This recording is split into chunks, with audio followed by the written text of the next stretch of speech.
블록체인이 뭐야? 이렇게 해갖고 처음 뭔가 검색도 해보고 책도 찾아보고 그러면 채굴, 이중지불, 뭐 비잔틴 장군 어쩌고, 암호학, 전자서명, 합의 알고리즘 이런 단어들을 사용하는 설명들을 만나게 되는데 사실은 블록체인은 신기술이 아닙니다. 블록체인이 왜 신기술?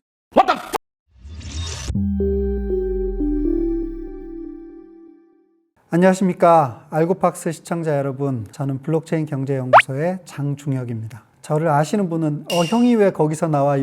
이런 생각을 가지실 수도 있고, 절 모르시는 분은 넌 누구냐? 이런 생각이 드실 수도 있습니다.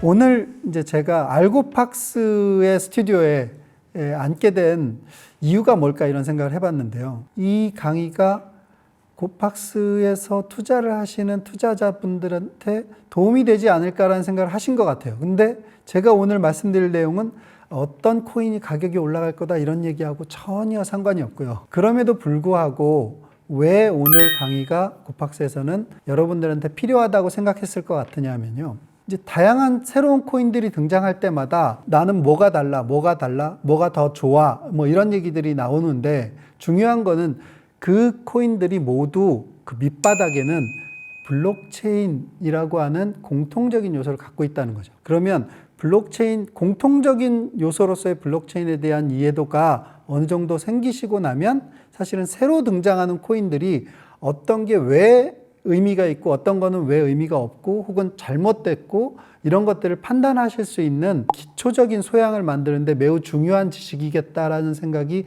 드셔서 저를 여기다 앉히신 것 같아요. 그래서 오늘은 한 가지 이야기를 갖고 여러분들한테 몇 개의 파트로 나눠서 말씀을 드리려고 하는데요. 제일 중요한 질문은 이겁니다. 도대체 블록체인이란 무엇인가? 이 강의는 사실은 제가 어디에 가서 제일 많이 하는 강의냐면 블록체인 회사에 가서 제일 많이 합니다. 블록체인 회사에서 도대체 블록체인이란 무엇인가라는 강의가 왜 필요하냐고요.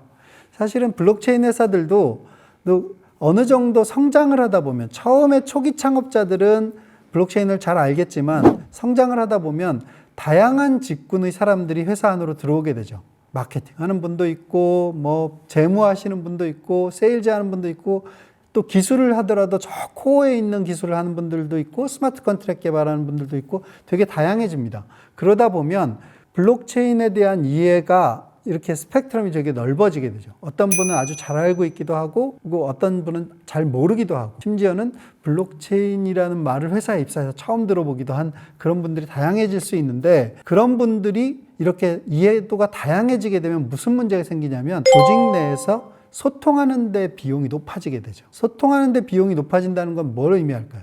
조직의 생산성이 떨어진다는 뜻입니다. 그래서 이제 그런 블록체인 기업들이 저의 도대체 블록체인이란 무엇인가라는 강의를 초청해서 들으시면서 서로 소통할 수 있는 이해 기반을, 공통적인 이해 기반을 만드시게 되는데 왜 그러면 제 강의가 의미 있느냐 하면 저는 기술 얘기를 하나도 하지 않아요. 그렇기 때문에 마케팅하는 분이나 세일즈 하는 분이나 어떤 분들도 또 블록체인에 대해서 기술을 전혀 이해하지 않으면서도 블록체인의 실체적인 이해를 하시는데 도움이 되는 강의이기 때문인데요. 왜 블록체인을 실체적으로 이해할 필요가 있느냐라고 하면 블록체인에 대한 다양한 비유적 설명이 있는데 그 비유적 설명은 당장 이해할 때는 좋지만 사실은 그 비유적 설명에서 주어진 그 지식을 가지고 누군가랑 추론을 하는 대화를 하기 시작하면 이제 문제가 생기기 시작하죠. 조직 내에서는 사실은 이게 되는 거냐 저게 되는 거냐 다양한 창의성을 발휘해야 되는데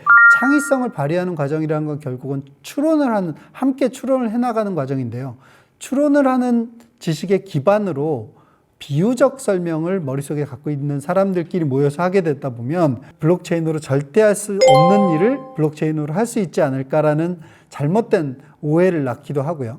그래서 2017년, 18년도에 그렇게 수많은 블록체인으로 절대 할 수 없는 일을 하겠다고 하는 프로젝트들이 나왔던 겁니다. 그래서 오늘 말씀드릴 내용은 블록체인에 대한 실체적인 이해를 돕는 그런 내용을 중심으로 말씀을 드리려고 합니다.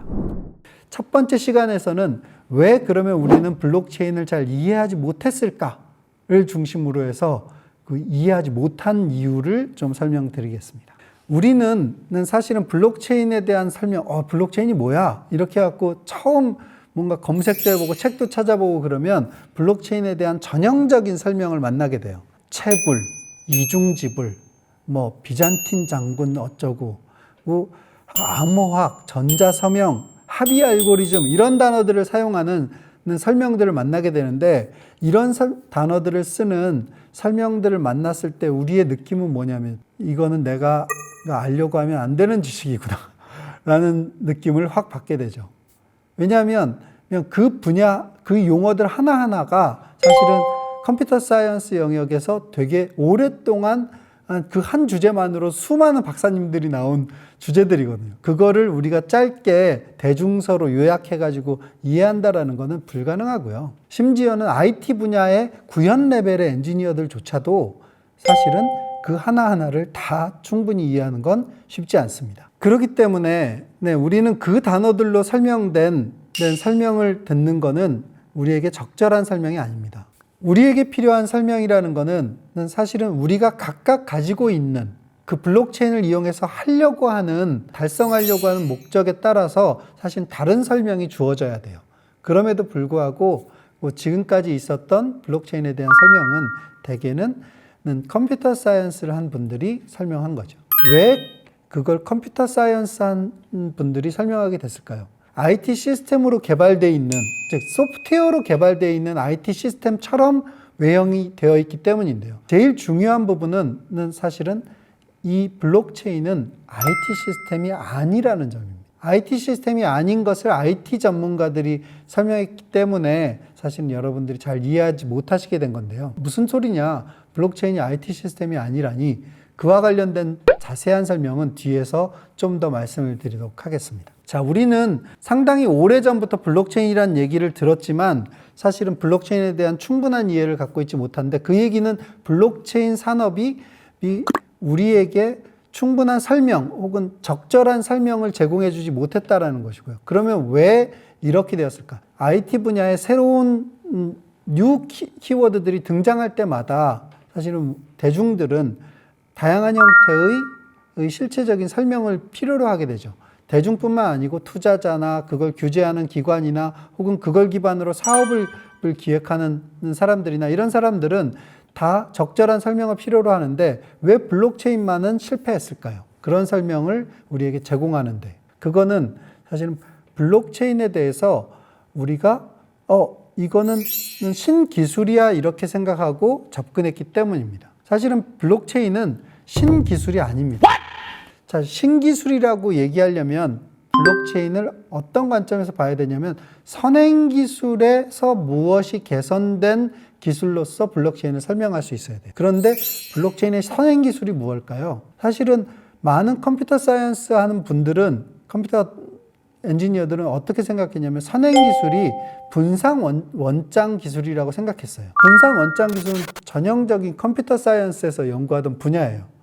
그렇기 때문에 이게 선행기술이 그거라고 생각하고 설명을 하려고 보니까 충분하게 설명되지 않는 부분들이 있었던 거고요. 다른 선행기술로부터 뭐로부터 이 블록체인을 설명할 수 있을까? 사실은 대부분의 블록체인 전문가들은 그 선행기술을 찾지 못했어요. 선행기술을 찾지 못했다는 것은 블록체인이 신기술이라는 관점으로 설명되면 안 된다는 뜻입니다. 또 신기술의 다른 대표적인 전형 중에 하나는 완전히 새로운 원천 기술로부터 등장하는 기술인 경우가 있는데요. 선행 기술이 아니라 원천 기술이 뭔가 새로 쫙 등장해가지고 블록체인이 탄생하게 된 거냐? 그렇지도 않습니다. 블록체인을 잘 뜯어보면 사실 되게 오래된 기술들의 조합이에요.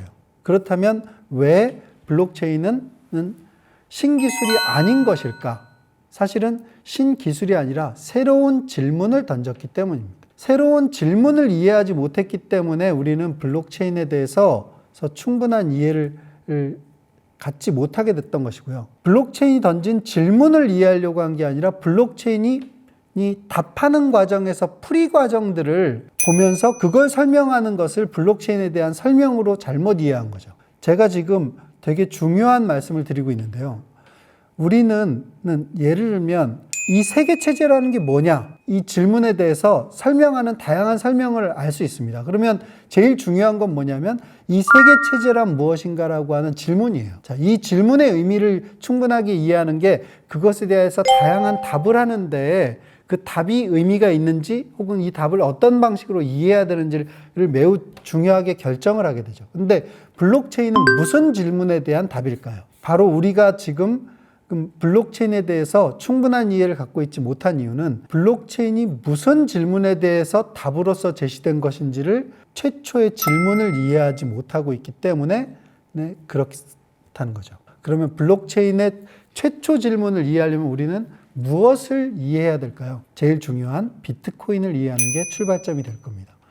비트코인이 풀려고 한 문제가 무엇인지를 정확하게 이해하는 게 우리가 블록체인을 이해하는데 제일 중요한 출발점이 될 것이라고 생각을 합니다. 사실은 비트코인이 풀려고 한 문제를 이해하시려고 하면 비트코인이 처음으로 제안되었었던 사이퍼펑크라고 하는 그룹이 어떤 문제의식을 갖고 있는 그룹이었는지를 이해하실 필요가 있는데요. 사이퍼펑크라고 하는 집단, 그러니까 사토시가 최초로 논문을 쫙 뿌린 그룹의 메일링 리스트의 이름이 사이퍼펑크였는데요. 이 사이퍼펑크 그룹은 자유주의자 그룹입니다. 이들은 어떤 문제의식을 가지고 모여 있었고 왜 사토시가 그 논문을 뿌렸을 때 가장 그 논문이 비트코인 논문이 잘 검토될 수 있는 질문의 맥락을 잘 이해하고 있는 그룹이라고 생각했었는지를 생각해 봐야 되는데요.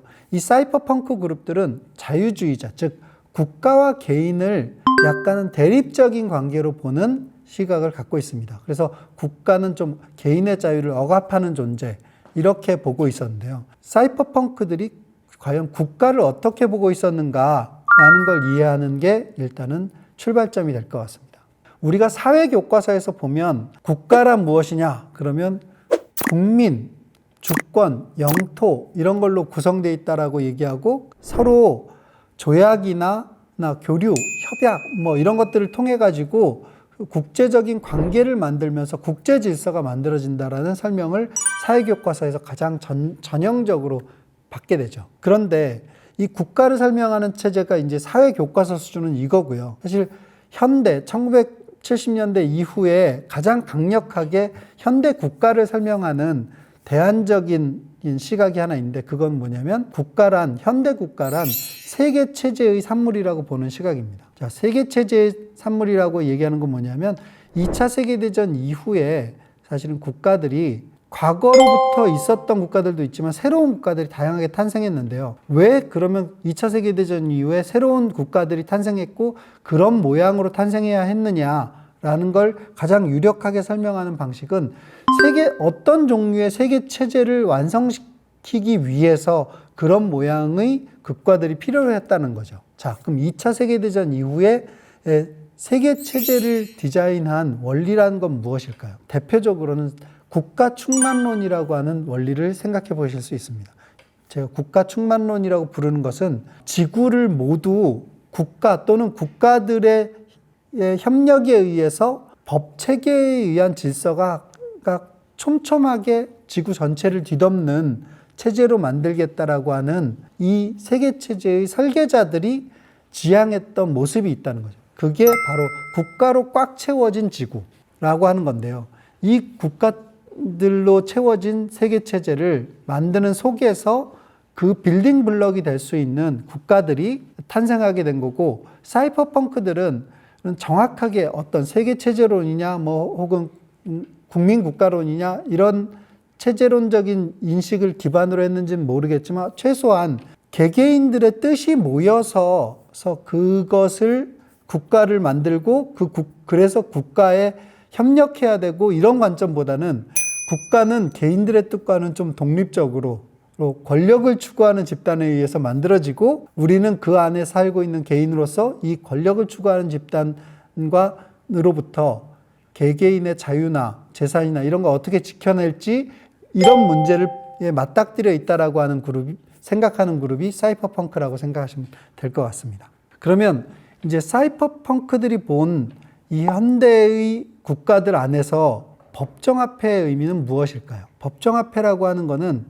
사실은 그 체제 안에서 세금을 걷어들이는 화폐입니다. 그렇기 때문에 사이퍼펑크들은 이 법정화폐 체제와 상당히 좀 대립적인 시각을 갖고 있었는데, 근데 세계 체제로 보자면 사실은 이 법정화폐들이 서로 연대해가지고 연결되어서 글로벌한 통화금융 체제를 만든 게 이 세계 체제론적인 시각에서의 현대 국가 체제라고 보시면 될 것 같습니다. 현대 국가에서는 각 국가에서는 법정화폐들이 있고 그것들을 묶는, 특히나 2차 세계대전 이후에는 그것들을 묶어주는 글로벌 화폐, 즉 기축통화라고 하죠. 그게 달러라고 하는 기축통화를 중심으로 이 법정화폐들이 묶여서 전 세계 체제가 사실은 법정화폐들의 체제로 꽉 채워진 세계 체제를 디자인하려고 했던 것이고요. 그 중심에 사실은 IMF라고 하는 국제통화금융기구죠. 그 IMF를 달러 중심 체제를 만드는데 중심 기구로 보는 시각이 사실은 법정화폐의 이 세계 체제적인 의미라고 볼 수 있습니다.